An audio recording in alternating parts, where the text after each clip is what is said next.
اندھیری رات تھی اور جنگل کے اندر ایک غار سے عجیب سرگوشیاں آ رہی تھیں۔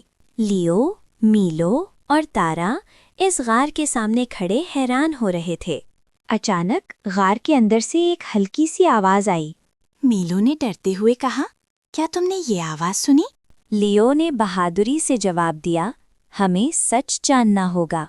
تارا نے آہستہ سے کہا، لیکن ہمیں احتیاط سے جانا ہوگا۔ تینوں دوست آہستہ آہستہ غار کے اندر داخل ہوئے۔ غار کے اندر دیواریں نیلی روشنی سے چمک رہی تھیں۔ اچانک زمین ہلکی سی ہلنے دی۔ میلو گھبرا کر بولا، یہ کیا ہو رہا ہے؟ لیو نے آگے بڑھ کر اندھیرے میں جھانکا۔ اچانک اندھیرے میں دو چمکتی ہوئی آنکھیں نظر آئیں۔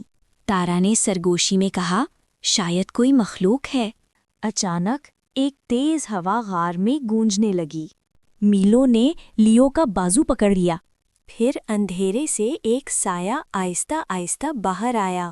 لیو نے ہمت جمع کی اور آگے بڑھا۔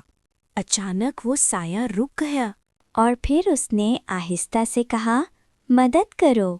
تینوں دوست حیران رہتے۔ تارا نے کہا، شاید یہ خطرہ نہیں، مدد مانگ رہا ہے۔ لیو نے کہا، ہم سچ جانیں گے۔ لیکن جیسے ہی وہ قریب گئے، غار اچانک زور سے گونجنے لگا۔ اگلے ایپیسوڈ میں پتہ چلے گا اس غار کا اصل راز کیا ہے۔ اگر آپ کو کہانی پسند آئی تو لائک، شیئر اور سبسکرائب ضرور کریں۔